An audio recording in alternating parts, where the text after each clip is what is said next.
doing. She's working in the customer site. Uh-huh. Okay, we are now recording, and it'll only record the faces. It won't record what's on the screen. So, oh, okay. In other words, so, if we talk about something, we have to say, we're talking about the treasurer's report. Okay. So, Richard, let's talk about the treasurer's report. What did you think? Do you have anything to add? No, other than right now, Christina gave me the list of congregations that had not been full fair share yet. And I have a spreadsheet of those. And let me just share that spreadsheet and make it a little bit larger for you. But there are 20 congregations that are not yet full fair share. And looking at this list, there are some that we're not going to get anything. Yeah. So, like Lancaster. Yeah, I mean, they're a basket case. And Paint Branch is still struggling. Philadelphia, I might be able to squeeze something out of them. Rockville, I'm hoping will come through. Sterling shouldn't be a problem. Columbia shouldn't be a problem. Goodloe shouldn't be a problem. Harrisburg, I'm hoping I can get them to come through.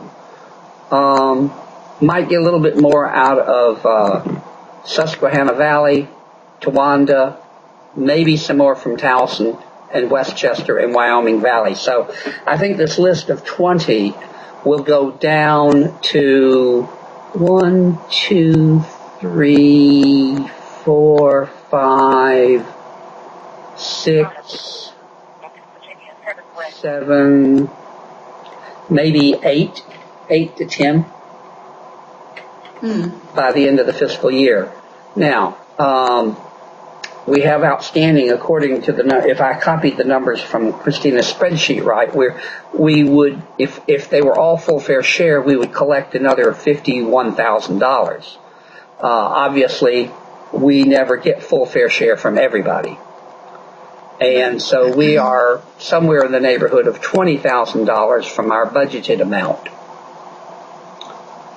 So, okay. So I'm going to do my best for us to get to the 100% of budget. We won't be 100% of full fair share. Don't we usually have about 8 or 10 congregations that aren't full fair share? Yeah, I mean this is typical of the district, and I can't always predict who it'll be each year, but some like Brooklyn never will be full fair share. They just don't see any connection. They give us $600, and they give the UUA $600, and that's it. Cedarhurst has been in financial difficulty. I might get something from them just because I'm working with them again. Central Delaware has been struggling financially. Joseph Priestley, we never see much from them. Lancaster has been, as I said, a basket case. Paint Branch is still struggling financially. Philadelphia has had some issues too, but I might be able to get something from them. Pottstown has been struggling financially. This might be the best they can do. Sugarloaf has continued to not be able to do much. Towson has been getting better, and I've done a lot of work with them this year, so maybe they'll be good enough to put a few more thousand into the till. And Westchester and Wyoming Valley are usually full fair share, so like I say, is Columbia unusual in this? Is the minister there still annoyed with the JPD? Which minister? Where? In Columbia. In Columbia. I don't think she's annoyed with us. I mean, if she's annoyed with anyone, it's me more than anyone else. But as far as I know, she swears that we're in good relationship. Okay. So I just wondered, because that's quite a bit of an outstanding balance. Well, Columbia has been making, looks like 1375 quarterly. So our last payment we got was back in April. So perhaps we can get some more from them. Do you know what's happening at Silver Spring and why they've just bailed on next year's dues? According to the information that Mike Harris sent me, which I passed on to y'all, was that they evidently must have had one very bad stewardship campaign. And they had to make some major cuts to their budget. And, you saw their priorities in that treasurer's report that he passed on. And so at least we're on the top of the list to restore should they get more money in. Isn't this the first year they've actually hired an associate minister? So they had a part-time associate before Leon came on board. But this is the first time they've had a full associate minister. So they have more expense. Yeah, so they've increased their expenses, and they probably haven't increased appreciably yet their pledge units. So I think they're in a bind right now, and they're having to make tough decisions. And so I'm assuming that if the congregation responds with increased giving, that we'll get something. I just don't know what. And we'll reach out to them and offer them what support we can. And aren't they still in the threshold program? They are. They're entering the last year. They were in the first round. Wasn't that part of being a threshold congregation, was getting a fair share? It is. And so the question is, there's no leverage that we have. They could just say, well, we'll drop out of the threshold program. But I looked at, is Mark the yes. And I shared that information with the whole Surge staff. So we've been having a conversation around what do we do. Okay. And because Mark had nothing planned for the next 3 months to help Silver Spring in any way, and I didn't know if that was part of this or what. No, I think it has more to do with again, internally we can now we can go to them and say, we're aware of this, and would you like us to help you? And they can say yes or no. Yeah. And so, that was one of the things that we were going to do, is just reach out to them and say, we're aware of this. How can we be helpful? Okay. Because one of the things Paul said in his treasurer's report is he wondering if we're going to get more congregations like Silver Spring in the upcoming year. Well, I'm not hearing that directly from the ministers.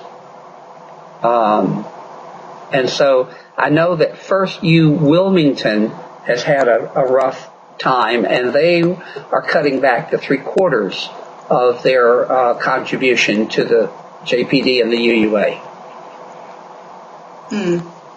Maybe that's why Paul thought of that. Yeah.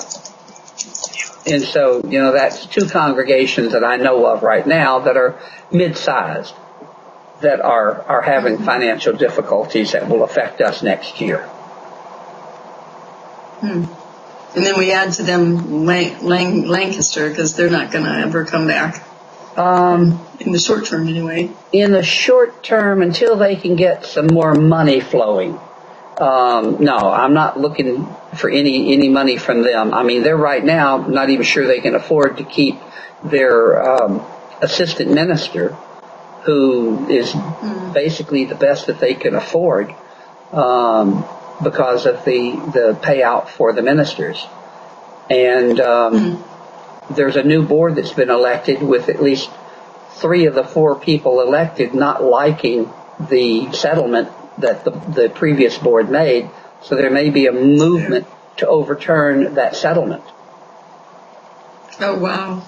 A never-ending saga. Oh, my God. Which would be, then you get into legalities at that point if they try to break that contract. Mm-hmm. Because that's the signed document between the leadership of the congregation and the ministers. Yeah. They should just move on. Who? The Lancaster lay leadership. They should just move on. Oh, well, yeah, they should. Yeah. But, there's some people who are so dead set against those ministers that they're trying to do everything they can to not pay them one thin dime. And as they were contemplating a motion to overturn the whole board, I wrote a pastoral letter to the congregation. And I rarely do that, but in this case I felt that they needed to hear from an outside source what I think's been going on, which is not Unitarian Universalism. Mm-hmm. And oh dear. By all reports, most of the people appreciated the letter. There were some who thought that I was out of line to having even written it, but that's okay. Yeah.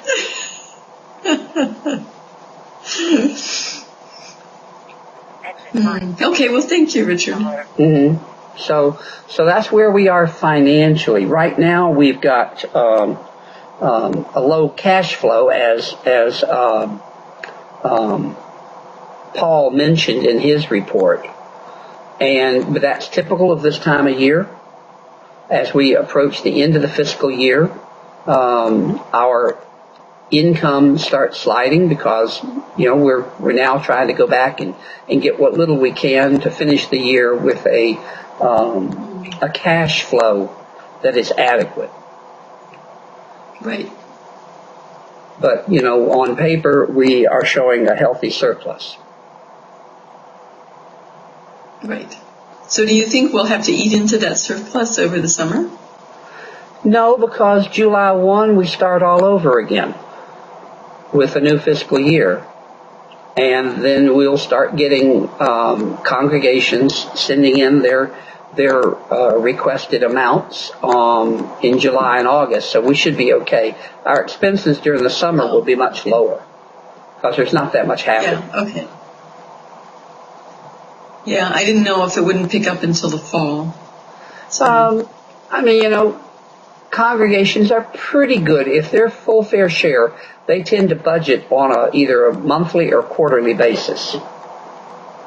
Okay. And we basically just bill them quarterly anyway. So, Dennis, are you there? Yes, I am. Did you have questions about the Treasurer's report? I don't think so. I've been hearing everything you've been saying. It makes sense to me. Okay. I know that Rockville was planning to be full fair share this year until their pledge drive came up short, and they're still trying to do it as best they can because they recognize how important it is. Yeah, and they're showing outstanding little over almost $3,400.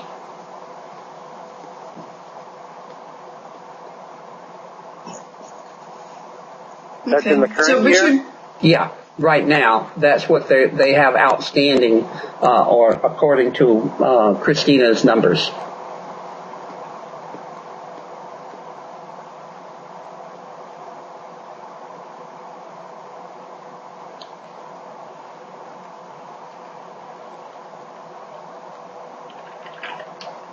Okay, Richard, did you want to move to the next item? I forget what it is. Okay, let's go back to the agenda.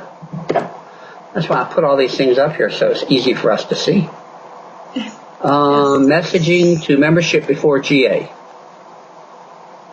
Oh, right. I sent out that blog post, and I think I'm going to make it a little less specific around the negotiations with the UUA and the regional stuff, because I'm kind of concerned about starting a firestorm before going to GA. Yeah. But then I'm concerned about our members ending up at the regional in-gathering and not knowing anything. Yeah. So I did ask the other presidents what they're doing. Mm-hmm. And they're doing a variety of things that are informing their members. So I feel a little better that we can go ahead and post something knowing that they're already doing stuff anyway. And we're not obviously in sync on the details of anything. So the only thing I'm going to do is fix a bit of the restructuring services around clusters. And then I'm going to make the rest of it a little shorter. And then I'll circulate it again, so hopefully we can post it before people start to leave for GA. So I'll try to do that this weekend. I think it was Metro New York had posted that statement from the 4 board meetings on their Facebook page, and people were asking about it in the JPD who saw it. Yeah, right. And I asked, word is out there. Yeah, and I asked Christina to take it off our Facebook page because you hadn't talked to the staff yet. Well, and you saw the letter I sent to them. Yeah, right. Yeah.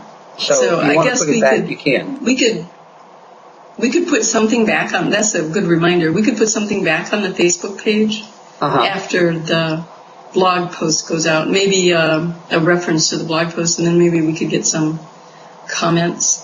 Hopefully, not too many flames.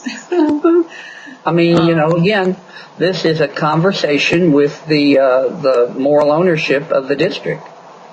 Yes. And it's time to do it. Yep. Yeah. And I'm trying to We haven't really had a...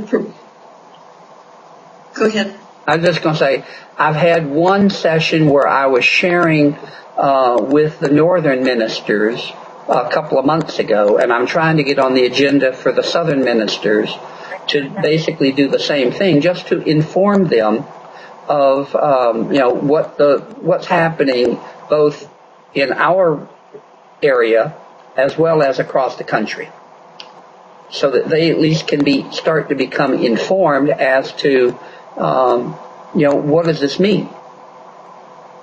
Right. And I don't think we've had enough of a proposal until now to start the conversation, because it's so open-ended. What is regionalization? We just couldn't start a conversation. Yeah. Right. And so do you know this Reverend Scott Taylor, the person who's going to take? Yeah, Scott is the co-minister at the Rochester, New York church. And he and his wife are the co-ministers, and they've basically taken that congregation over 1,000 members in Rochester, which is, as you may know, an area that is not doing well economically. Right. And if you remember seeing the video, Coming Home. Yes. Okay, that's the Rochester church. Was that Dick Gilbert's church? No, I don't think so. I think he was at the other church. But I'd have to look that up to be sure. So do you think he'll run Congregational Life program the same way Teresa does? I hope not. I mean, I don't know how managerial he is. I mean, I know him as an entrepreneurial minister, but I don't know how well he manages. And I don't know how open he is. And I'll find out, starting this summer. So Yeah, well, we did get a meeting set up with Teresa for the 4 presidents and Joan, the follow-up from the State College, and she's invited Scott Taylor, so which is good. Right. I mean, because it's going to be his bailiwick in August. Right. We did ask to meet with Harlan, but he's not going to meet with us. So I think probably we still have to touch base with Harlan, but this first meeting is going to be kind of everybody stating their position. Yeah. Because we only have an hour. So I don't think we're going to get very far with the meeting, but it is set up. And Teresa, you might hear this. Teresa asked to have the DEs there. Oh, okay. And we said no, because it was not fair to the DEs. Yeah. To be stuck negotiating against themselves between their 2 employers, whatever. I agree. So it's not that we didn't want you guys there. It's that it's really inappropriate. Yeah, it's not fair. This is an issue of governance. Yes. Because you're talking about how the region will govern itself and how it will control its finances and its staffing. Yes. Yes. And there's in the staff have a vested interest in certain things also. So we have to try to be neutral to all that while we discuss this. I did put my foot in a little bit. We are getting the Surge Steering Committee restarted. Yeah. With you and Andrea and Joan, and I suggested that it just be the presidents and the DEs, which would not include Chris, because she's not a DE. And Jeff just completely freaked out. He was very upset. Because she wouldn't be president? Because he considers... Yeah, because he wanted Chris to be there, and he considers Chris to be the DE. And I said, but Teresa says she's not. So however you guys sort that out, I don't really care. I have nothing against Chris. And I noticed that when Teresa wanted to invite the DEs to this other meeting with the presidents, she didn't invite Chris. She didn't mention Chris. Okay. So I don't know what the issue is there. But it did kind of not make good friends with Jeff when I said I didn't put her on the list because I didn't think she was the DE. Right. And I think... But it turns out... that's a political issue in St. Lawrence. Because they're feeling like, we are equal to all the other districts, and we need to have someone that we're going to call a DE regardless of their official title. Well, Teresa says it's Joan. Yeah. She said that she gave Joan DE responsibilities, meaning, connecting specifically around connecting with the board. And I don't know why it's Teresa's prerogative to give anybody DE responsibilities. And that if St. Lawrence agreed to that, that's their problem. They shouldn't have agreed to it. Right. And that's the political thicket of St. Lawrence not being able to really fund a full-time person in this capacity. And so I think that they will have to sort that out themselves as to what is Chris's official role and title and function vis-a-vis that. Well, I did ask Joan to clarify, and she went all the way around the bush. And she never said that she was DE. She said she had certain responsibilities and Chris had certain responsibilities. But she didn't mention that either of them had, liaison with the board responsibilities. So, but I think whatever. Chris is going to come. Chris is going to come to the steering committee. Yeah. Okay. Because Jeff insists. So it doesn't matter to me. It's just that, I think if you're going to agree to let the UUA dictate, then you should just suck it up. Mm-hmm. But I guess they're not going to. Yeah. Okay, so you got spared the meeting with the presidents and Teresa and Scott. Thank you, because I'm going to be a GA chaplain this year, and I had a meeting today about what that responsibility will be, so I'm sure that I'll have plenty to keep me busy without having to go to one more meeting. Wow. Yeah. And you can thank David Petrus, it was Teresa who wanted to invite you guys, and it was David who said absolutely not. Yeah. Because again, this is about the relationship of the districts to the UUA. And we as staff don't need to be involved in that. Yeah, in some sense, Joan doesn't really need to be involved either, but it's probably awkward to not have her there. Right. Yeah. So, because it is really, I expect the conversation won't go too far. Well, the question will be, has Teresa seen what came of the 4-district meeting? Yes, how informed is she? She did get the write-up, Ted's write-up, and she got the amendments. I don't know if you can make any sense out of that from reading that, so she probably doesn't really know. So we're going to spend some time just trying to explain where we are. Yeah. And that will take like half the meeting probably. Yep. And I don't know what. I'm kind of hoping that.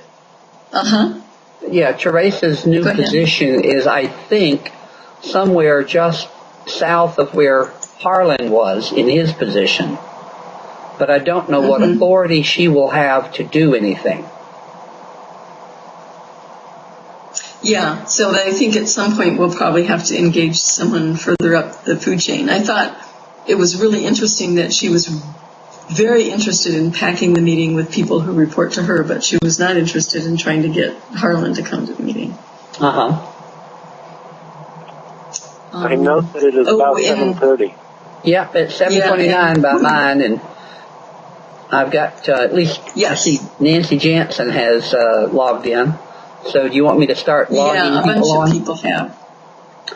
Yeah, I just wanted to tell you one thing, Richard, is that I'm going to talk to that lawyer tomorrow morning. Oh, okay. Good. And then I'll let everybody know.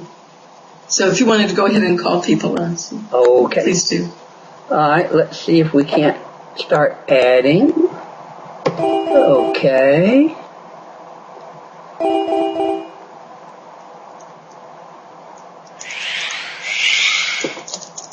Add Christian.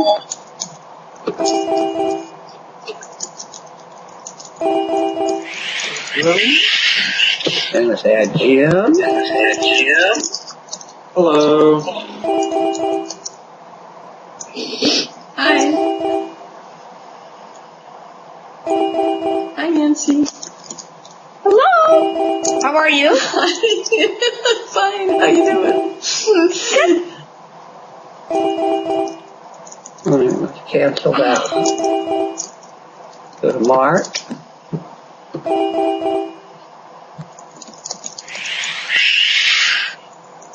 Let's see. Hi, this is Mark. Hey, Mark. Hi, Mark. Everybody who is online right now.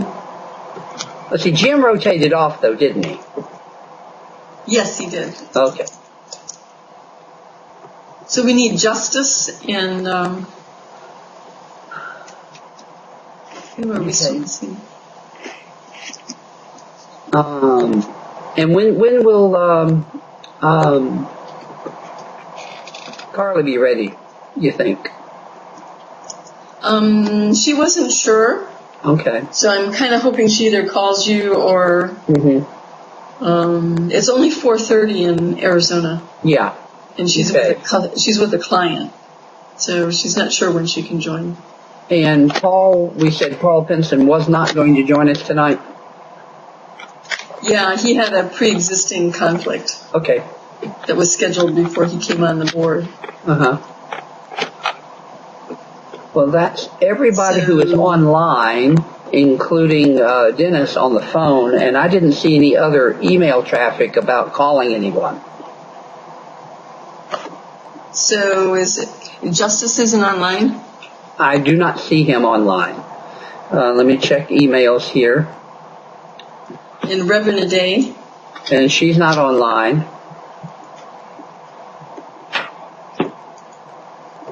Let me send an email. Okay.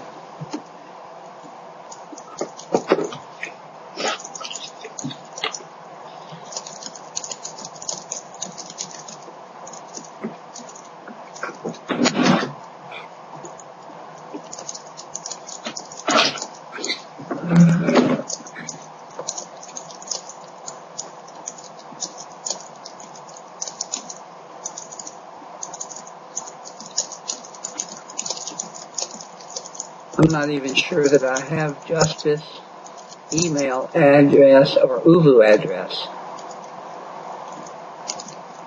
So I'm sending it to Justice and Reverend Day. Uh-huh. I think that's everybody once we get count. Yeah. Paul and Carla. So it's 1, 2, 3, 4, 5, 6, 7, 8, 9. Oops, still missing somebody. All right. Here's my list of board members here. Okay. Where did I just put that?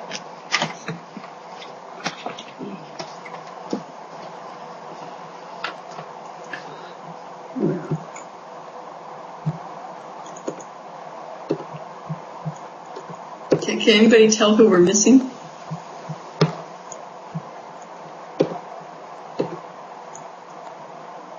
I'll have it in a second. I guess Natty's not going to join us. She didn't say anything. Alan Coffey. Alan, that's the it. other one. Alan's not Alan. online. Okay. So it'd be Alan, yeah. Okay. Let's see if I can find Alan.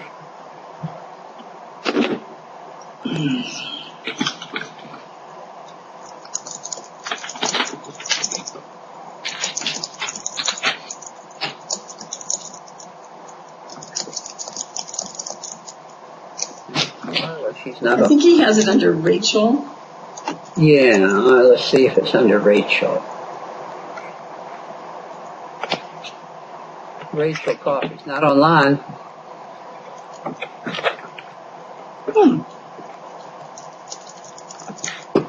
I know he knew about it because there was all that email traffic. Yeah. And So Mark just dropped off. Oh, he's logged back in. So let's see if I can't get Mark back.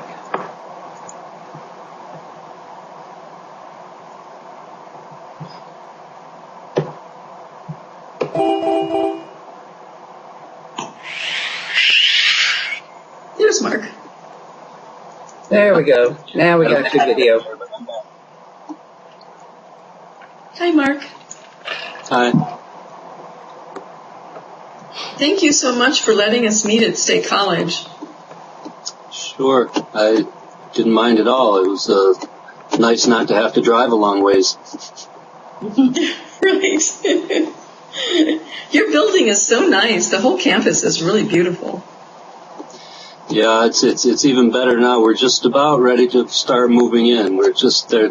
You know how last little details keep dragging out, which we're trying to get finished up. But within a week or so, we should be starting to move in.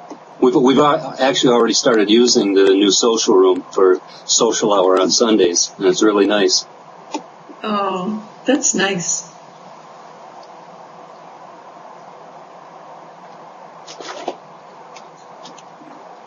Well, Alan just sent you an email, but he's not. Yeah, on he the sent phone. an email. All right, let me try calling him on the phone. Well, that's his work phone there. But let me try it. Maybe he's at work. Okay. Okay, where's my telephone thing? Okay, let's go this way. Okay. Oh, Alan's saying, do I need to call him on Uvu? Oh, okay. So, Yeah, he needs to, is he at home? do you want him to call you on Uvu? If he can call me, I think I can add him to the mix. If he can call me.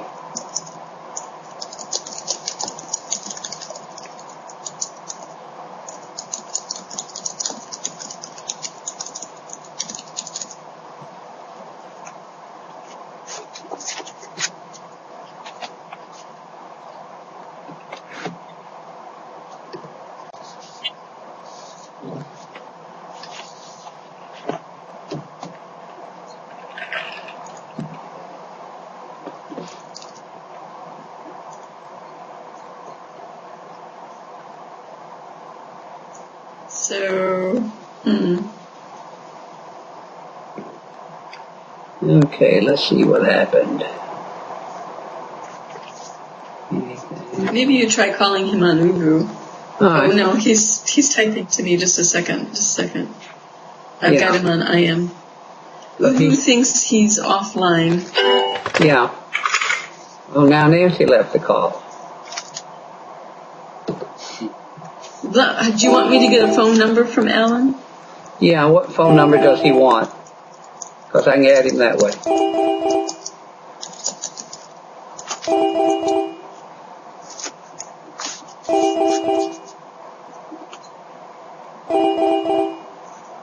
Come on, Nancy, what happened? There we go.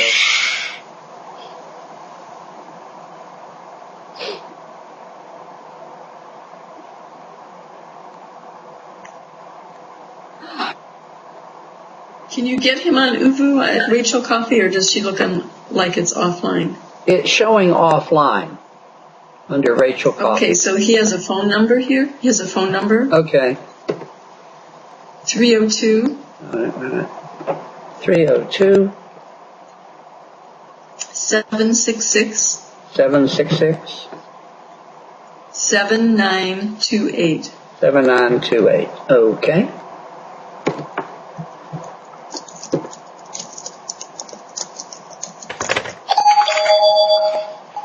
Hello. Please state your name after the tone, and Google Voice will try to connect you. Alan Coffee.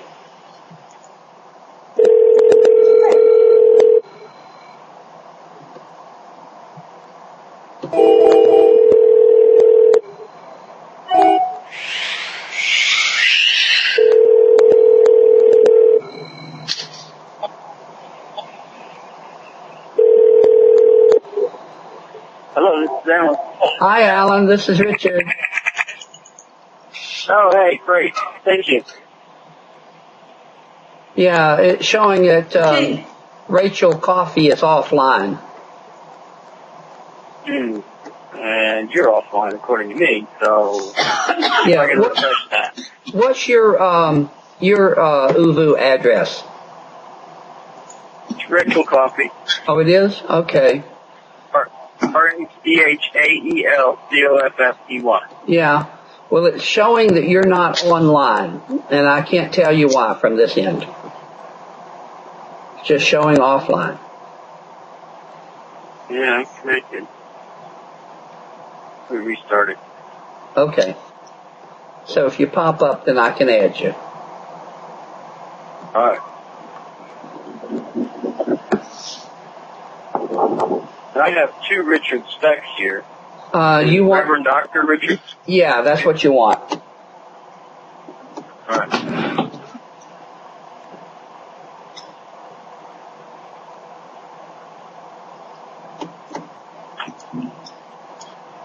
I still got nothing. Huh. Okay. Well, we got you online with the telephone. Okay, so we want to do a brief check-in. Mark, would you like to start?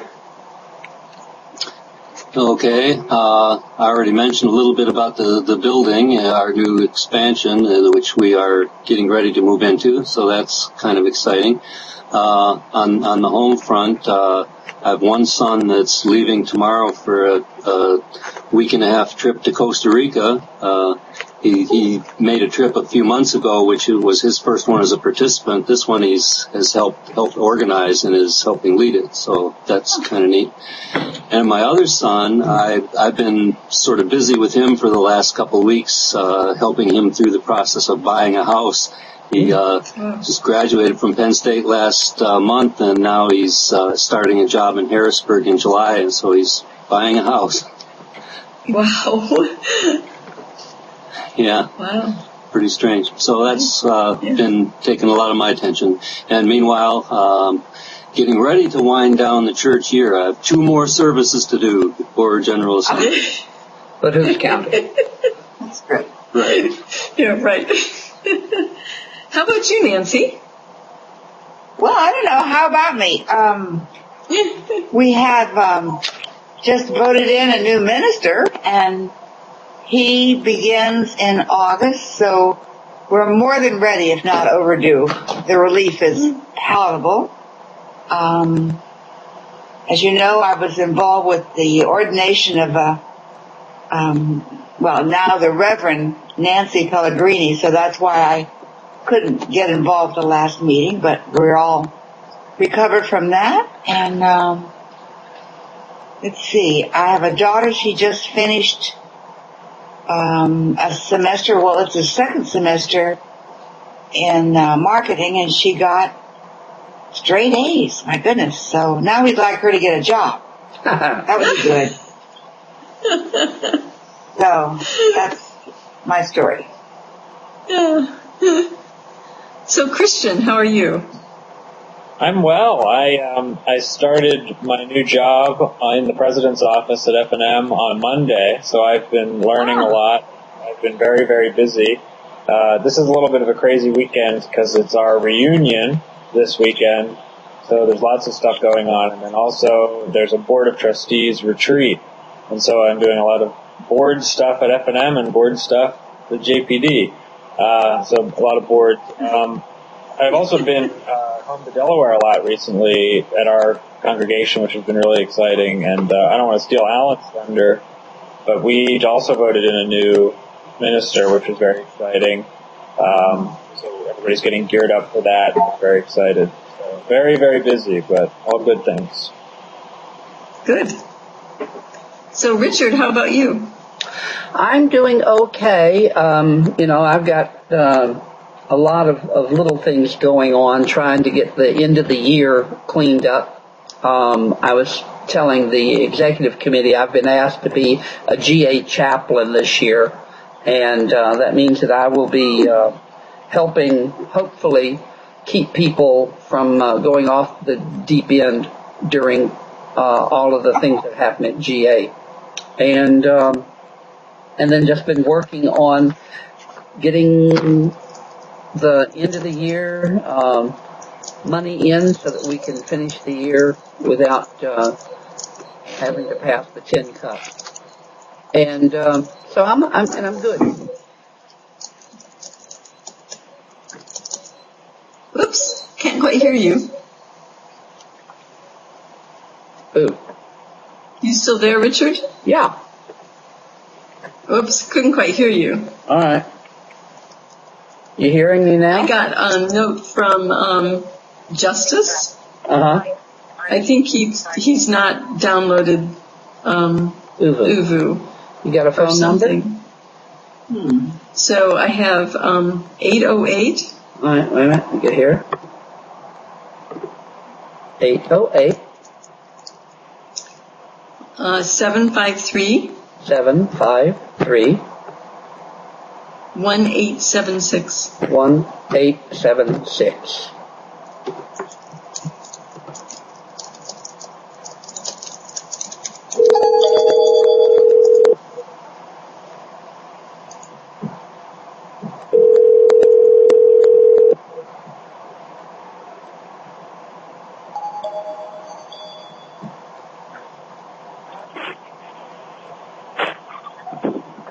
Hello? Hello? Justice, this is Richard. You're now on the conference with us. Thank you, Richard.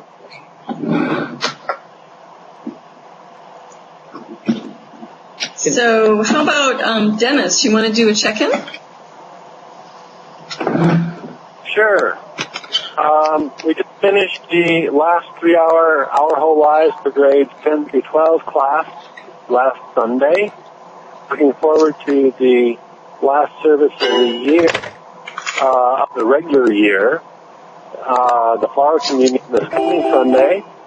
So we do have services year-round, which we've been doing for the last 8 or 10 years now.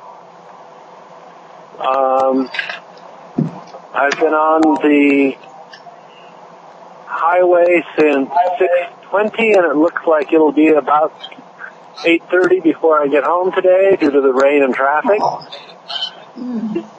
So have fun. You're my entertainment.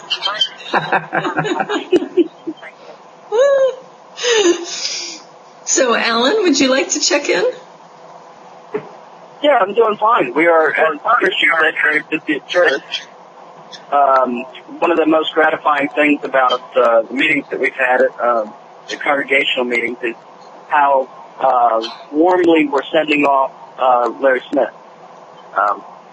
That was not the case with our first interim, and he seems to have made amends, at least to a certain degree, and everybody's very happy with the way things are going. So, happy time at church. We're just sort of in that interim waiting for August again. Yeah. So we can get our new like having a brand new Larry color. was on board for a while. He's a very nice man. Yeah, he's been a lot of help. Oh, good. What else is going on? I don't know what else is going on. Kids just got their report cards. Their last day of school is tomorrow. It turns out they're not idiots.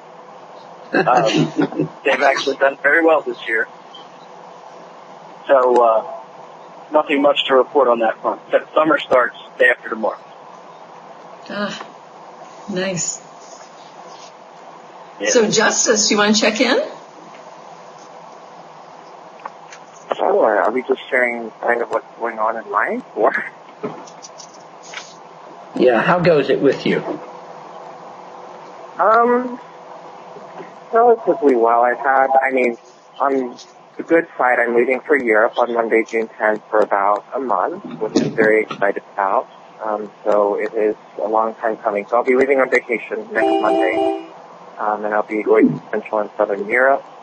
And of course, because I'm getting ready to leave, a lot of things are kind of heading south in the sense that in order to be proactive, I decided that I was going to write my July check and get it to my leasing office. And even though they agreed not to cash it until July, they cashed both my June and July rent checks, which put my checking account into the negative. And since we're in the beginning of the month, everyone's drawing down their membership fees and university contributions, and there's not enough money in the account. So I've been running around trying to solve all of that. But I am keeping my eye on the prize. Monday, June 10th, I will be on a flight to Europe regardless of where things stand. Well, good luck. Thank you. Oh, dear. Okay, Alan, I see that you've come online. Can you hear us through the computer? Or are you still on the phone, too? I'm getting you two different ways. Yeah, I'm going to hang you up. Okay, now, you should be able to stay online. Can you hear us, Alan? Oops. All right. Can you hear me? Yeah, I can hear you. Yeah. All right. I just have to find a way to hear you. Keep going. Okay. Yeah. Usually it's called turning on the speakers.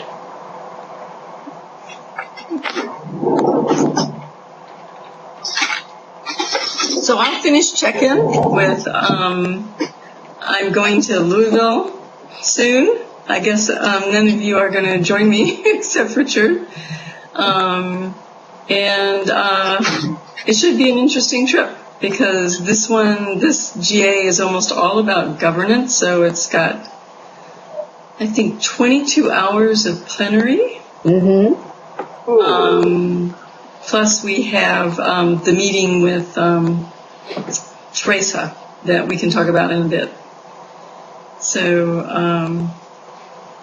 I guess that's, I'm helping my husband do a worship evaluation of the worship program at our congregation, and it's turning out to be really interesting. So I like the way they're going about it. If any of you ever need to do that, I can fill you in on how they're doing it.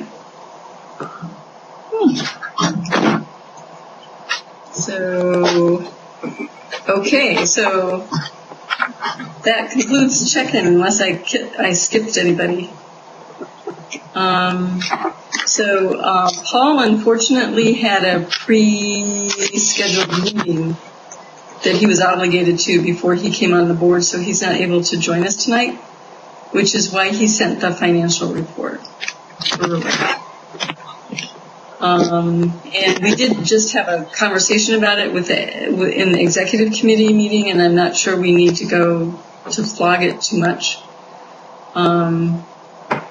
We still seem to be in pretty good shape. We do have congregations that are not fair share at this point, but Richard is pursuing trying to close out some of those membership dues that are still outstanding. Oh, Carla's logged in, so she can join us, Richard. Emergency reserves are doing really well. And I'm wondering if anyone has questions about Paul's report before we move on. Hello, Carla. Hello, how are you? We're fine. How are you out there in Arizona? Good, really hot. It's 110 degrees here today. Oh my God, really? Yeah, they're having a heat wave. Wow. So we've just now started, we just finished with check-in, so why don't you do a check-in? Okay. I'm out here in Phoenix for work for a couple of weeks that I just found out about last Friday, and so it's an interesting week and looks like it will be even more interesting over the next week. So, but things are good. So we've just started with the treasurer's report, which we went over on the XCOM. And Richard is recording this, so you can have the recording. And so I was just asking well, I'm getting an echo here. Just asking if anyone had questions about the treasurer's report. Okay.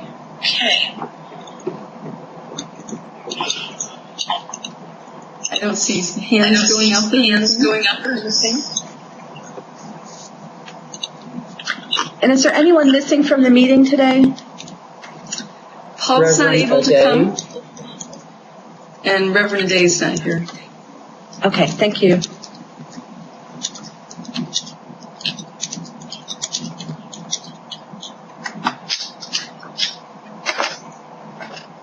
So, Richard, we can move to the next agenda item if there are no questions.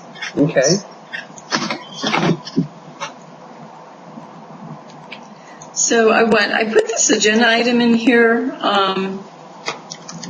for us to just kind of generally talk or debrief about how they felt about what happened in State College. I did want to mention that we do have a meeting. Those of us who are going to GA, the presidents have a meeting with Teresa set up to start negotiations about reworking the denominational fair share as a pool and how we might go about doing that and running it through the districts or the region, depending on when we could make that happen. And talk to her about regional staff accountability to regional elected leaders.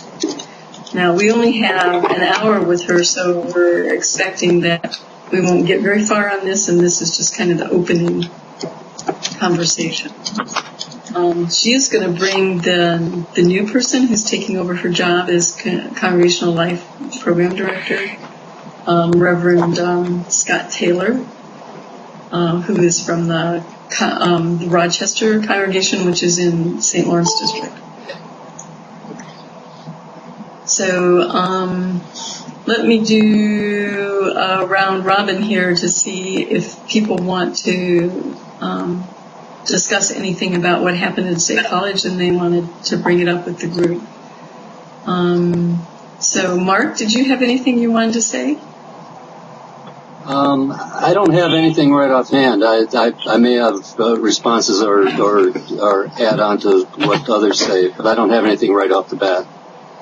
Okay. Carla, did you have anything? Sure. I thought it was a good session. I guess I felt when I was there that we had come to a good place. Since then, I've become a little more uneasy about it. I think it's still a good thing. I'm still trying to quantify to myself what I'm uneasy about. But it's not totally sitting well with me, but I think the region is where we need to go. So I don't know if that makes any sense, but. Well, yeah, let me jump back in there. This is Mark. I sort of share what you just said, and I think part of what it was for me is I felt like we came to a pretty good place amongst the folks there, but what was sort of left as the big areas of uncertainty were because of the need to work things out with the UUA. Since they weren't a part of the conversation, we sort of had to have our conversation almost in a vacuum, and then so that step still has to be brought in. So that I think left a lot of uncertainty about whether or not things would play out the way that we would like to see them play out. That's a good way of putting it. Thanks. Alan, did you have something you wanted to say? Well, I had two, disagreements with what you wrote versus what I remember from the meeting. And I would really like to have those cleared up. One was, we agreed that the staff would be part of the UUA structure, but that we would be buying UUA services for employment from the UUA, not that we would be using their employees. There's a distinction there. The other is that I think we had agreed in the room that the single ask was going to be handled by the UUA, although they were going to run it through the region. And from our emails back and forth, Willie, it doesn't sound like you thought that was written in stone. Yeah, actually, I walked away with a different impression, which was that how that was to be run was what people were going to be flexible about. And that Metro New York actually put as part of their vote that they would be open to amending how we ran the joint denominational ask. So I took all 9 yards and said, well, then if you're open, then let's run it through the region, and then let's negotiate what we really need to have a healthy and efficient and not struggling field services organization, and negotiate that with the UA. Well, you and I have talked a little bit about my worries about a single ask, but if we can get those concerns covered by a contract, I don't think that's going to be too much of a problem. But the distinction between the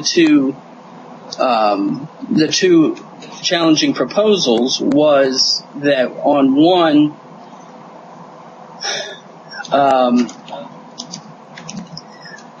on the one that Richard explained, we would control the money and pay it back up to the UUA. And in the other, the UUA would control the money and pay it back to us. Is that the way you saw the difference between those two? Yeah, and the amendment was that we would explore the possibility of doing it the way Richard had said. Okay, but we used the other as the foundational document, right? Right, but we amended the document to say we would be interested in pursuing other ways of doing this, of split and of controlling the funding.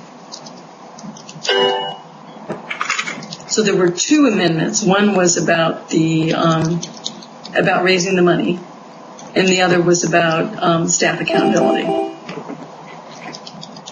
So being optimistic, I interpreted that to mean that we could get to the place where that was stated in Richard's proposal.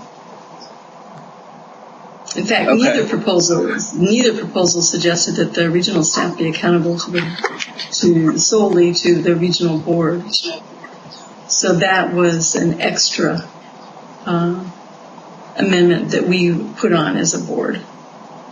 Okay. So that's why I think this meeting with Teresa is going to be mostly just setting the ground rules and expectations and goals, because I don't think she can figure that out from reading Ted's proposal and then reading the amendments, because it's going to seem like Greek.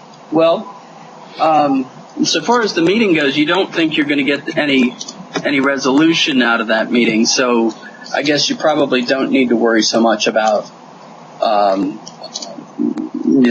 the whole negotiation deal about being outnumbered and all that stuff. How many people are going to be in that room? Well, it's going to be Teresa and her successor, Reverend Scott Taylor, the four presidents, and Joan. Oh, okay. So I wrote to the presidents and said, we're still trying to get organized for the meeting and be kind of all speaking with one voice. And I said that we have three objectives, and I don't really care how we get there.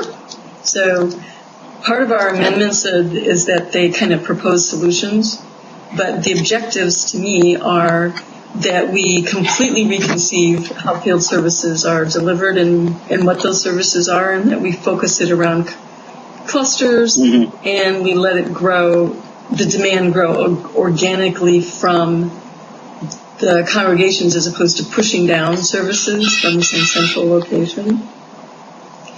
The second objective is that we find a way to have a funding stream that will ensure that our field service organization stays healthy and can function and not be marginal. And of course try not to hurt the UUA in the process. And the third objective is that the staff are solely accountable to the elected or regional lay leaders. Or it's not all lay leaders, but elected regional leaders. Yeah. So there's an elected oversight. Okay, well, as regards number two, sorry, go ahead. On number two, it looks like, just going by congregations, the split is going to be more like 2/5, 3/5 between the JPD and between Surge and the UUA. Do you think, in order to cover the amount that we had prior to joining Surge, if I understand the numbers correctly, do you think you have any chance of actually getting to that point? I think we should think bigger than that. I think that we should be in a better place. I would advocate for more than that too. Yeah, we should be in a better place, not just in the same place. Yeah. I don't think we're sufficiently covered with the numbers that we have now. As we're seeing, coming from a place where we had more, just like the guy from New York told me, it really was starting to get good over the last year, which is exactly when we started to notice that things went downhill some so far as our access to staff. And so, one of the things that frustrated me very much at that meeting was his inability to see the correlation. And I couldn't get him to see that. But in any case. Were you talking about Ted? Was it Ted Fetter? No. You were talking to? No, this was in the breakout section where we were individually in our groups laterally, I guess. But I would prefer, I think a better number is more like 50-50. But that's, how far do you want to push? How far is the UUA going to go? I don't think they're going to take any less money, given the fact that we heard that we're supposed to share the wealth and support the others. So it doesn't sound like it's possible, but I'm really interested to hear what they say. Yeah, I think that share the wealth statement from Natty, I think she would take back now. Oh, okay. Now that she understands more about how the UUA runs and how the board is functioning and what's happening there, I don't think she would say that again. Okay. And there's no moral reason why it's more important for us to support Unitarian Universalism in upstate New York than in rural Maryland. So, there's just no argument that holds water. Yeah, I agree. And the others I'm sorry, go ahead. The others with the single ask. That we need out of the UUA, we have to also figure out how we're going to improve our own fundraising. So that fits into the picture too. Meaning like chalice lighters and such?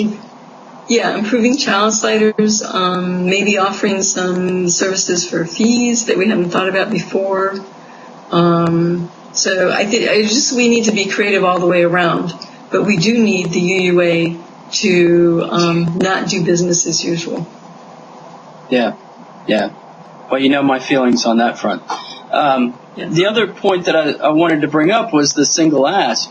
I think what's happening in Silver Spring is a perfect illustration of why we should not have a single ask. Now, I understand why the UUA would want to go towards a single ask, but I'm not sure why we would want to.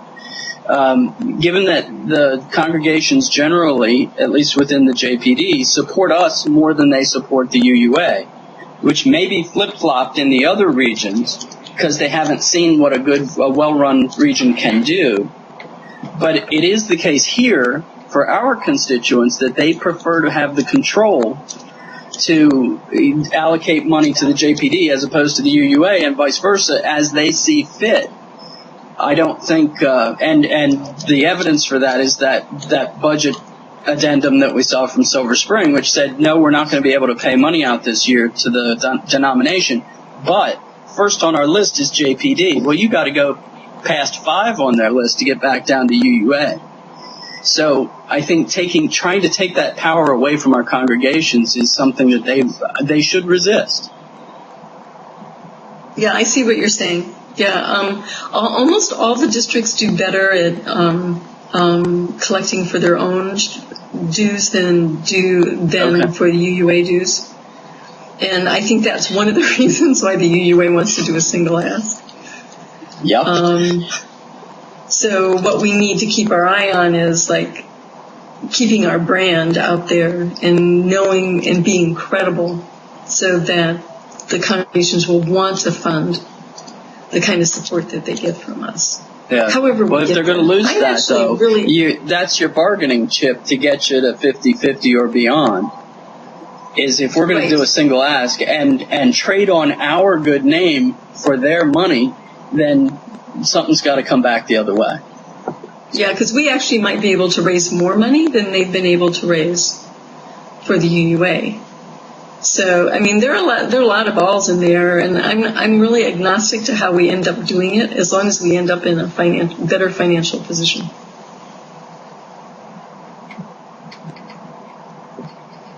So did anybody else want to respond to Alan's comments or concerns? Did that resonate with you, Carla and Mark?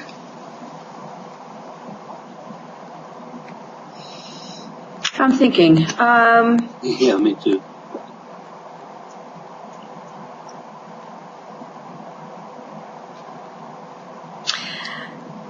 I think the ask is a tricky situation. I know our congregation, like you've said, always looks at, if there's a financial struggle, supporting JPD first.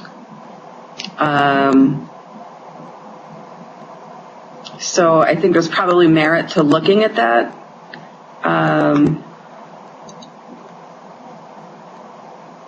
Of how we want all of that to work in the long run. I think there is less accounting if you only do one ask. So I can see it from a simplified financial point of view.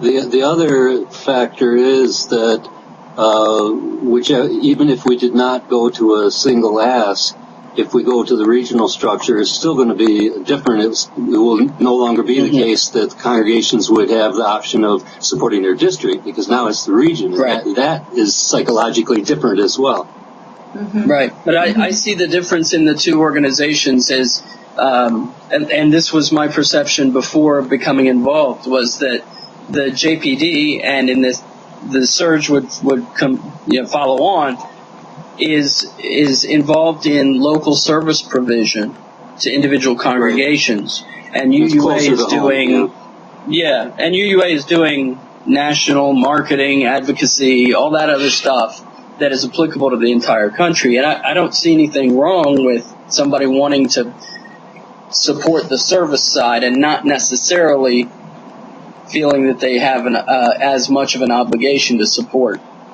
the other side. I perfectly understand that, because that's the way I feel. Actually, if we ran a single ask, we could ask people to split their ask the way they wanted it split. Ooh. Power to the people. That's an idea. I mean, it's like, why should we guess?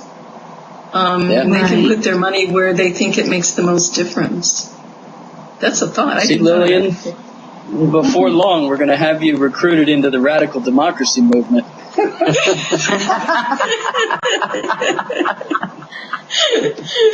Well, actually, I read that the Methodists are doing that. Somebody sent around that article about the Methodists, and that they're required to support all these programs, and some of them are just burn money. And someone said, why don't you just say on your gift to the central organization that I'm only supporting these couple of funds, because this is what makes a difference for the movement.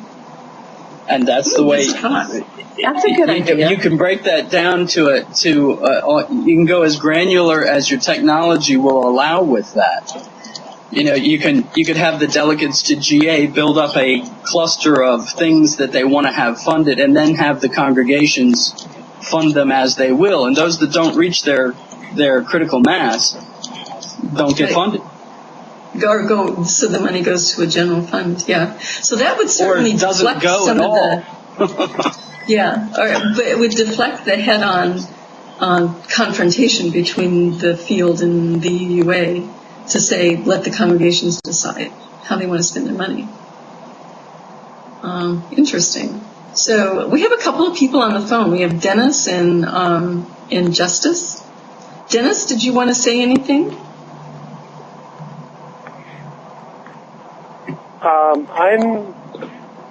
I think that I had the same interpretation as was made later, that we didn't really have the ability to understand what the EUA's response to these proposals might be, because they had no real representatives there, and that we tried to leave everything as open as possible with the goals that we wanted, rather than trying to be very specific about what we agreed to do.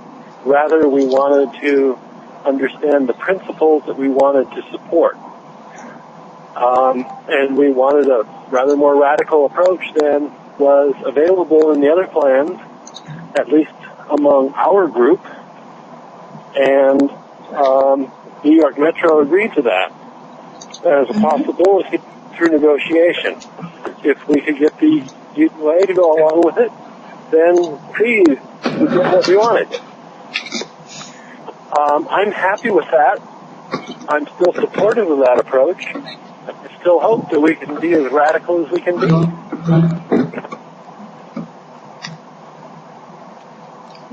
Okay, Justice, did you have anything you wanted to add?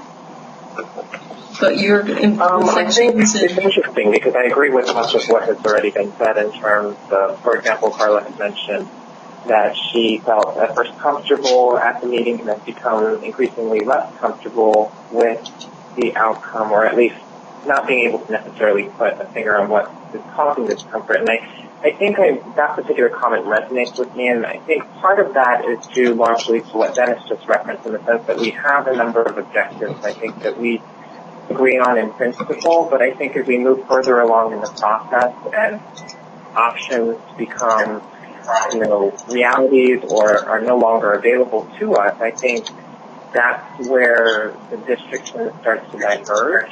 Because I think part of what makes me uncomfortable is the fact that we, as a district, left for the most part in agreement in principle with the other districts, but as is evidenced by the discussions that have been going on by email since that particular meeting, I think there are a number of different ideas in terms of how we are going to accomplish those particular objectives.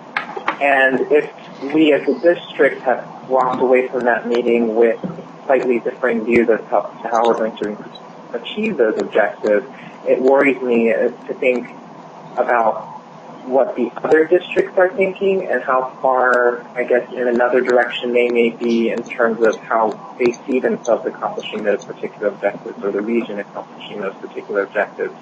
So what worries me is that as we move further down the road and these discussions happen at GA and in subsequent meetings, that it's going to become more and more apparent, where we no longer align, because I think we've narrowed the road that we've walked a bit, and we're still, for the most part, comfortable, but I think as the road becomes more and more narrow, the differences are going to become more and more stark between districts. So that's what worries me. Yes, and we do need to establish the transition team with 2 members from each district, so that we have kind of a larger plan than just having the presidents kind of plow their way through meetings with the UUA. That group needs to be up and nominated by the end of June, because that's the promise that we made. I have 2 people who have asked to be on that transition team. If you'd like to be on that transition team, please email me. We also need a transition team internally so that we can start reshaping the UUA and working with the staff and Richard about getting our cluster organization going. What we have agreed to among the presidents is that we're reconstituting the steering committee that kind of faded away after the threshold congregation program started, and that any decision of substance about direction has to go back to the 4 boards, and we don't go forward unless we get consensus, not majority, but absolute consensus about the next step. So little things, we're not going to, if there are little things, don't really need board approval. But if we do reach landmarks and milestones in this process, they absolutely have to be voted on by the boards, and the boards have to agree, and all of the boards have to agree. So now if we don't agree, then we'll have to figure out, what happens.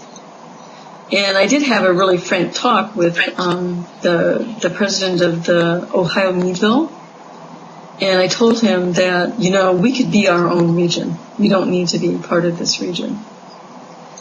And he said, I absolutely know that. I understand. And he said, please don't do that. So they're really willing to accommodate how high we want to shoot. They will come with us, I do believe, because they don't want us to walk out of the region. So one of the things that we're doing in the steering committee is that we're trying to get oversight back over the current search program, which is really pretty much run without any input from any of the districts. And we're also going to try to, I'm going to mention this to Teresa when we meet her in Boston, have input into Joan's performance review, because that's the only way we have any kind of official feedback channel to Joan. So we're trying to get some accountability back to the boards before we ever move to the next step on whatever, if we happen to move towards a regional governing board. Because my feeling is if we can't get these 4 presidents to work together to bring that oversight back to this program, we're not ever going to be a region. So to me, that's a really important process to keep an eye on. So far, it seems to be going pretty well, but I think there'll be some real indications of how well we can stick together during the conversation that we have with Teresa, because she can be very difficult and kind of manipulative. So it's possible that she'll try to run wedges between the districts. So I'll be really interested in this conversation, and I'll let you guys know as soon as I get back from GA how it went. I'm glad to hear that you're aware of that. I mean, she's already tried to do it on email. Yes, no doubt, and on other topics. So, yes. And I mean, it's for better or for worse, she's leaving that position. So our continuing conversation will be with Reverend Taylor. I just don't know very much about him. Mark, but you said Reverend Taylor. Pardon? Do you know Reverend Taylor? Is he a colleague? I don't know him personally. No, I just know of seeing him preach at General Assembly last year, but I don't know him personally. And he'll report to Teresa, right? Yeah. Yes. And Harlan's not going to attend the meeting because he's not, I guess, have the time to attend it. But since we were specifically charged with speaking with Harlan, we will at some point insist on speaking to him. GA is probably not the best time for that because it's just super hectic for the staff. So that meeting is on the Thursday, the week of GA, and I'm going to get home that weekend. Hopefully I'll be able to send a note out to everybody about how the conversation went. Is anybody else from our board going to GA? I will be there. This is Mark. I'll be there. And I'll be there. Okay, good. And and Alan, you'll be there? Yeah, this is my first. Oh, cool. Okay. So we should connect while we're there. Maybe in a room with Teresa. I'm staying in a tent. Because I'm staying at some place away from the conference because I can't stand to be in the conference hotel. Me too, a tent. Yeah. Are you really? We're camping. Yeah, I'm bringing the family. Cool. They're not attending GA, but I am. So we're going to camp, and they'll bring me in the morning and pick me up in the afternoon. So not like I want to hang around there too much. Yeah.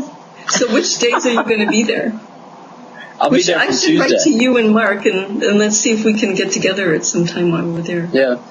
I'm officially a youth supervisor, or whatever they call that. So I'll be there from Tuesday. Okay, yeah, I'll be there Tuesday also. Because I get there Monday night, and I'll be staying till the following Monday. Wow. Ooh. That's a long time. Yeah. Yeah. I decided I couldn't. I'm leaving Saturday morning. That's all I can stand. I found Because lunches and there's dinners are 11 time to meet hours people. of, yeah, there's 11 hours of plenary on Saturday and Sunday. Oh my. Yeah, and I And there just should said I be- can't do this. And to my mind, there should be 0, right? Wow. Richard, have you heard the figures on the attendance at GA this year? Have not heard. So I have no idea whether it will be equal to, less than, or greater than. Haven't seen any numbers yet. My assumption is that because it's so much business oriented, the numbers will probably be less than last year. Oh, well. Yeah, I know of said people who are not going because of the cutback in non-plenary type programming. Yeah. Because Natty said that every member of the UUA board was asked to do a video and do marketing to get more people to sign up. Oh. So And they I have. think they're- I've seen some of them.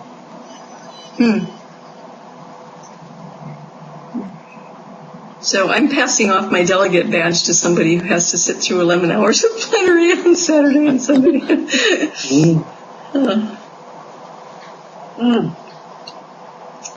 So would anybody else, does anyone else have anything to say about this before we go to the next item?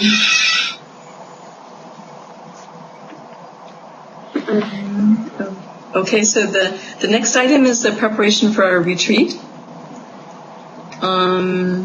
It looks like we have a facilitator who is the new director of adjunct services, because I guess Meredith's stepping back. Mm-hmm. And the only concern I have, I don't know Susan at all, is that now almost all the staff's in the northern part of the district. You still have Paula and Andrew in the south. Yeah. And Wilmington is really central. Because I know we're getting some more grumps about service in the southern part of the district than the rest of the district. But if I'm going to send out an email asking everybody what they hope to accomplish during the retreat, and use that in working with Susan to develop the retreat agenda. It's Sandra. I'm sorry, Sandra. What's her? It's Greenberg's her last name. Sandra Greenfield. Greenfield. I'm sorry, I did both names wrong. I'm sorry. I was close, an S and a G. But I found her on LinkedIn. She has a really interesting history, a really interesting work history. Yeah. Does she have any knowledge of what we're dealing, the issues we're wrestling with, or is that something that you wouldn't want to have, or how does that work? Well, Sandra, I don't know how much she knows. Do you, Richard? Sandra is aware that regionalization is a topic that is in evolution, and but again, she doesn't have the intimate details that y'all have.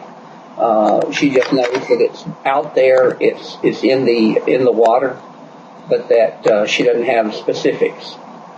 And up till now, she hadn't seen the proposals or any of that stuff. And so I've tried to because she's not on staff yet, I haven't tried to tell her one way or the other. So I think that would be good that she comes in with not necessarily knowing the background, so she's unbiased as to how she would facilitate. Yes, I agree. When did she start as staff? After the retreat. We planned it that way because I'll be paying her as adjunct staff to do the board retreat, and then I'm putting her on staff as a salaried employee, similar to what I do with Joan Priest. And so that just makes it cleaner, because then I don't have to worry about, all the different things. I can't pay her under two different systems at the same time. Yeah, okay.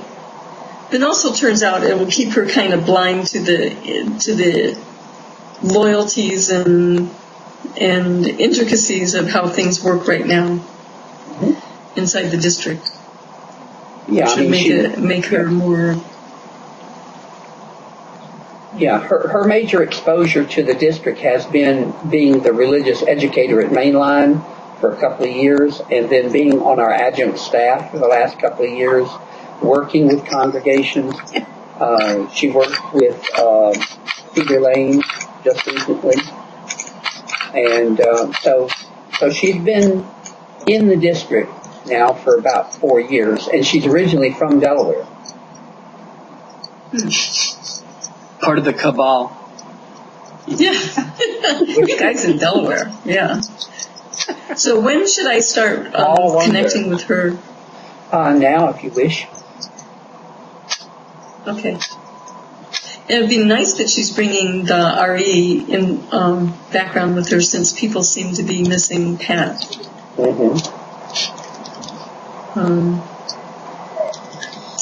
So I just wanted to do a heads up on the objectives. Every year when we plan the retreat, we ask everybody on the board what they hope to accomplish during the retreat, so that we can get the best outcomes we can get. What's the date of the retreat again, Lillian? I don't see that on my. I think it's July 19th. Yeah, I think it's July 19th through 21st. Okay, thank you. Yes. And what we do at the retreat is we then set up the meeting schedule for the next year. So this is the last scheduled meeting that we have. So we won't have any more phone calls or anything. Everything else will be email unless we need to have a call. Oh, I did want to say also that tomorrow morning I'm going to be talking to a lawyer who is knowledgeable about incorporation laws in the state of Delaware. Because I had some questions. He's knowledgeable about the incorporation laws in the state of Delaware. And is he here or there? He's in Delaware. I'm sorry. And what firm's he with? Do you know? I have it somewhere. Or what's his name? Montgomery McCracken. His name is Kramer. Yeah, Don Kramer is his name. Yeah, and he works a lot with nonprofits, and Chris Chappelle recommended him because I had questions about whether or not we violate our bylaws when we collect money to be used within the district, and yet we don't use it within the district, and it ends up being used for services elsewhere. Whether or not we could have a completely 100% UUA employed district executive who managed our own staff. Questions about child slider program. That's very, very specific in the geography that it promises to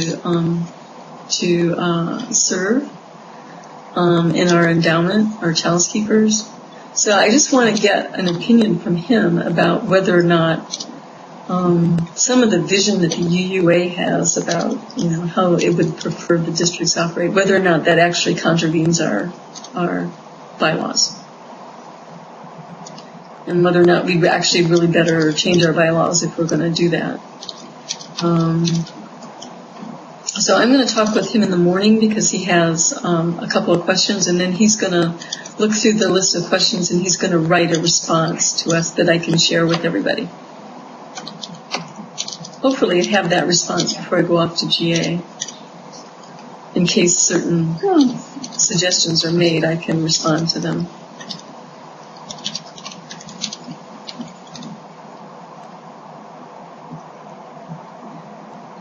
So the only other item on the menu is the feedback on the blog post, and I think I said in email that I'm actually going to rewrite that and I'll send it around.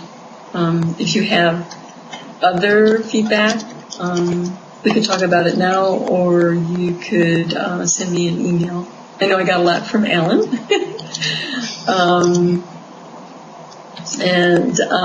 Does anybody have anything they wanted to say? I'm trying to inform people without kind of like lighting a bonfire of anxiety over things like finances and governmental regionalization. So I may try to soften those two pieces so people don't freak out before they go to GA. How does this blog post work in with the theory that we're going to speak as one voice for the 4 boards? We're trying not to. Weren't we working on a statement?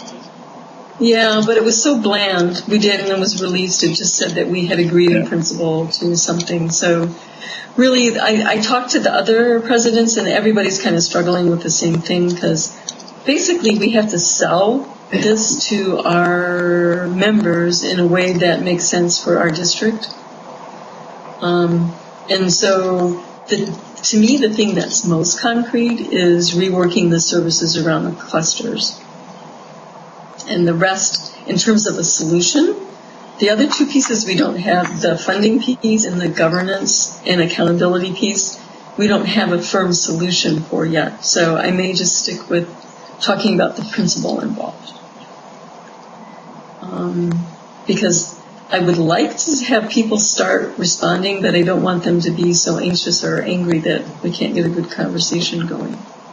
Yeah, and if you end up getting responses that require detail, then you're out of the water, right? Because we don't know. Yeah, and it's I think kind that's of an important part of the message is that this is in process and it's the whole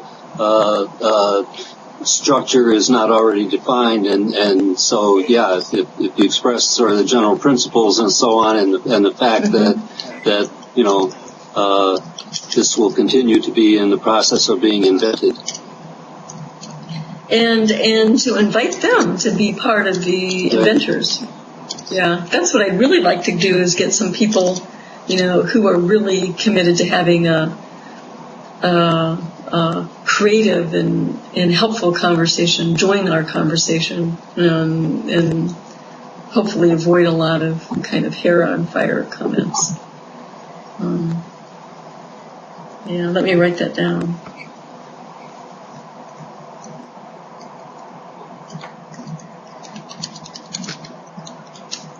Did anybody else have a comment about how we communicate this back out? I know we have Dennis and Justice on the phone.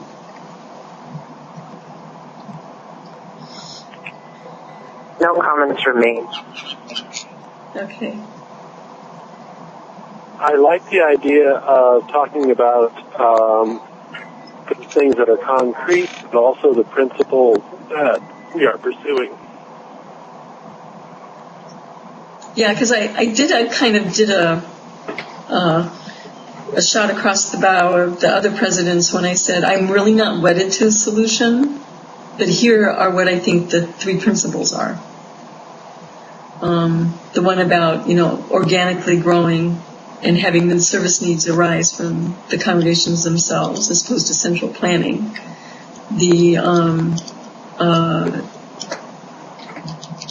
The need for more financial stability, and to the point where we can be healthy and not worry about the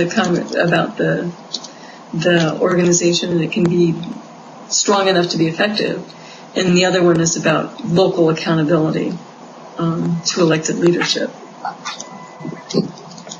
Lillian, you said you were working on, or you were thinking about going beyond. Do you know what level of funding is necessary for us to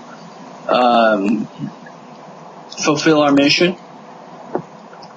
No, I think that we won't know until we get the blueprints out and we figure out, if we have the staff deployed in this way, how many staff do we need? How can we integrate volunteers? How can we integrate the board? How can we integrate finance and audit? and how can we encourage more volunteerism from the cluster itself and the cross clusters, because that's kind of like not paid service, to see how much it actually, what the ballpark of the real expense would be. And then once we know how much that's going to cost, then we can figure out what kind of revenue streams can we generate to cover that cost. But I don't think we're going to know until we actually try to figure it out literally on the ground, which I'm hoping we can do in partnership with Richard and get started in the retreat. Yeah, that would be good. Form a group that will work with Richard so we can get our arms around this. Yeah, and I can tell you, I'll look forward to the getting rid of the F&A committee and putting those people to work. Yeah, and well, they would be so thrilled to be part. I think they were so happy to hear that they could bond with some cluster and then be the financial person in that cluster, which is much less abstract and more engaging than being on a committee. I think they would still want the committee, but that wouldn't be the lion's share of the work. Because we still need a finance and audit committee, the way our bylaws are set and stuff. We still need a committee. But it would be, I think, much more fulfilling. I'm always surprised that so many people show up at finance and audit committee meetings. And tell you the truth, I don't know why they show up. No, I don't either. I don't. Between you and Richard and Chris and I, that's all you need. That's all. Well, the rest are there.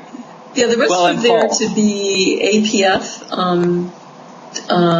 resources.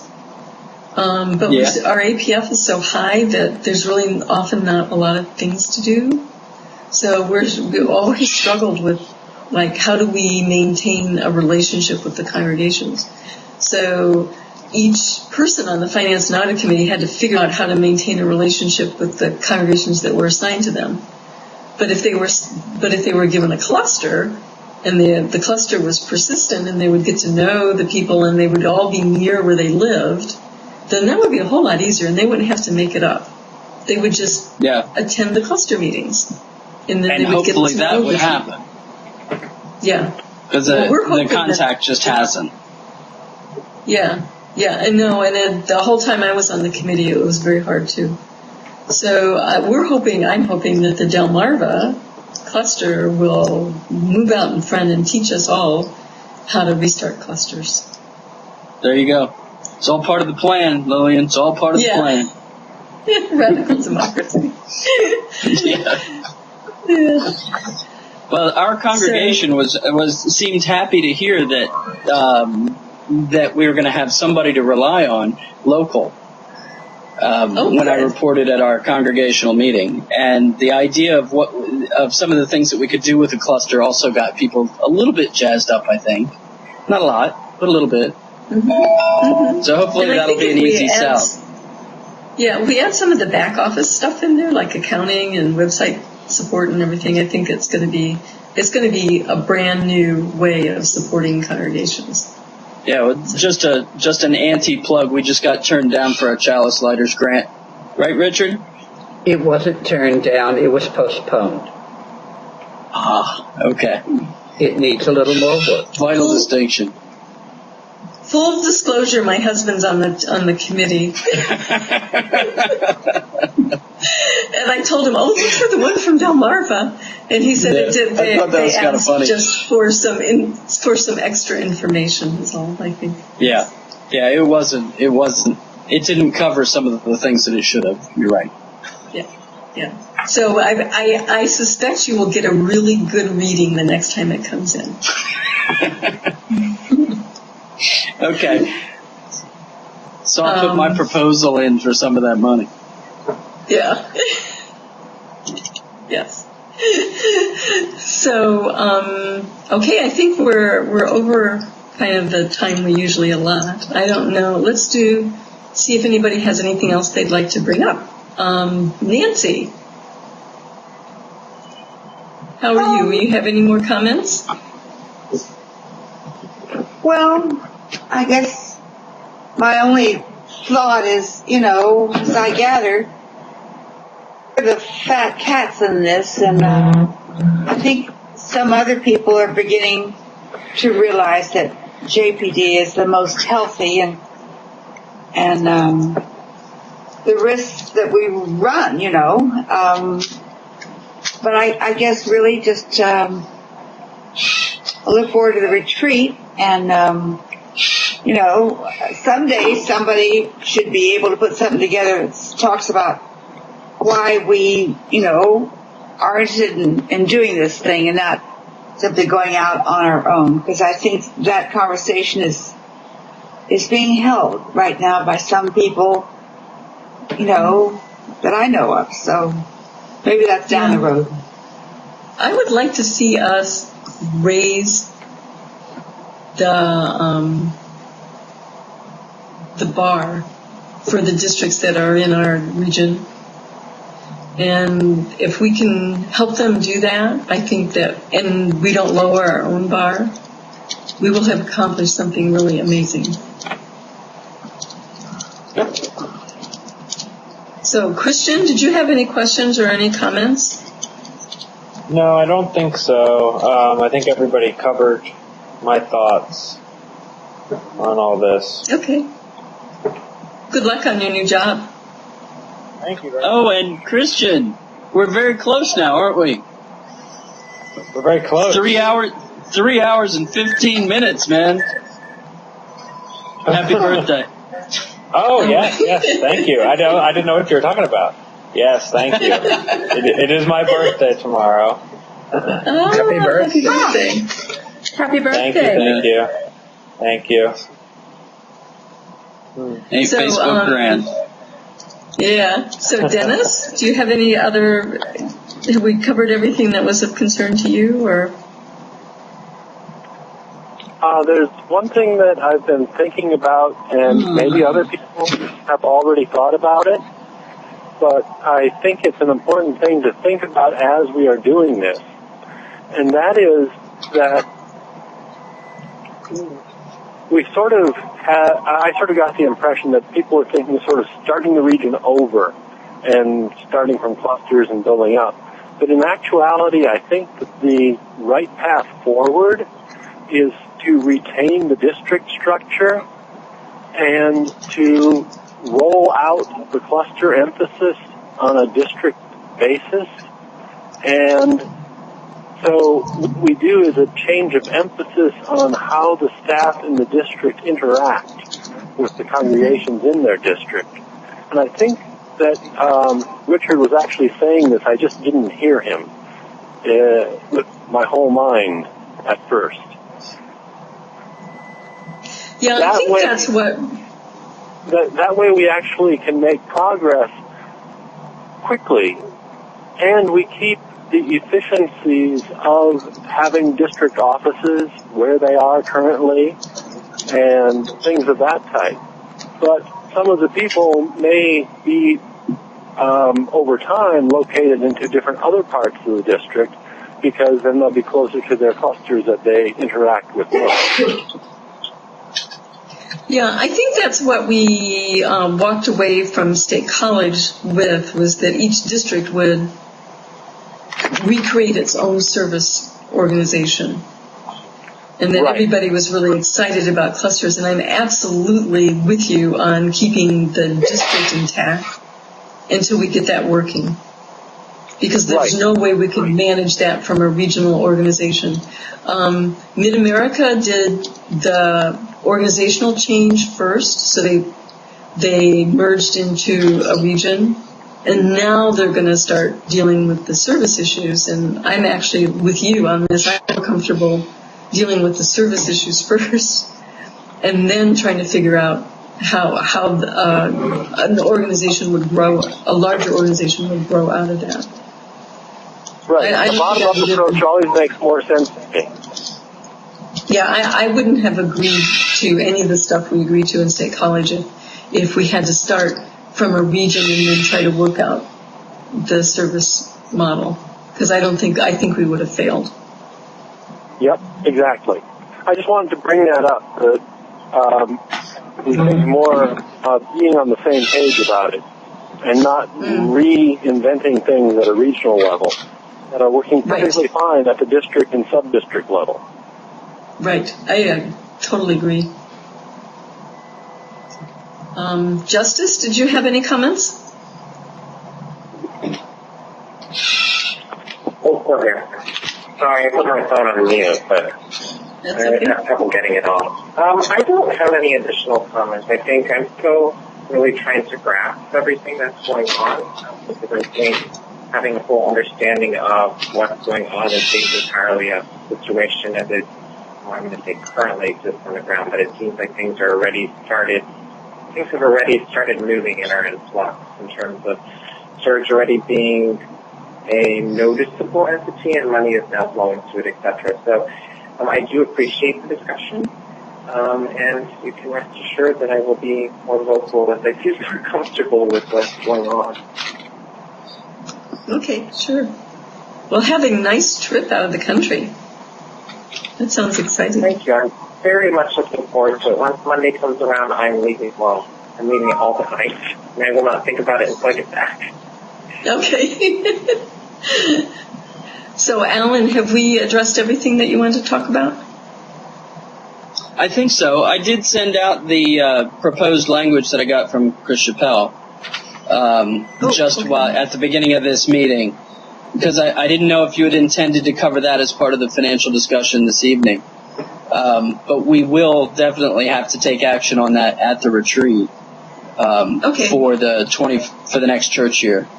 And I think it's pretty simple. We just need to come up with some numbers to plug in and pass it and move on. Okay. All right. Thank you. Carla, how about you? I think the only concern that I had, and I think you addressed it, was that only having 2 out of 8 votes with a larger percentage of the congregations, but I think you addressed that. If we're keeping everything to consensus votes and not majority votes, I think that addressed my concern there. Yeah, I told them we'd never agree to majority vote. So, because even if we had Ohio Meadville voting with us, which they might, we'd be deadlocked. So, I mean, my feeling is that Metro New York and St. Lawrence are bonding, and they're going to probably be different from Ohio Meadville and us. But I'm just going to keep my eye on that. Maybe in the end we're 2 regions. That would work too. So, yeah, but I think consensus is the only way to go now, because we can't possibly bind other boards by our votes. I mean, it's not fair. Right. And boards have their own independent responsibility, as long as they still exist and they still are the official governing unit. Mark, how about you? Nothing further at this point. Okay. And Richard, how about you? Well, I've been enjoying the conversation. And you know, I stand ready to assist the board in any way that is practical for you to be the most efficient deciders of the future of the district and Unitarian Universalist service delivery. Okay, thank you. And we'll see some of you in Louisville. Yep. And thank you all. Appreciate it. All right, thank you. Good night. Good night. Good night, everybody.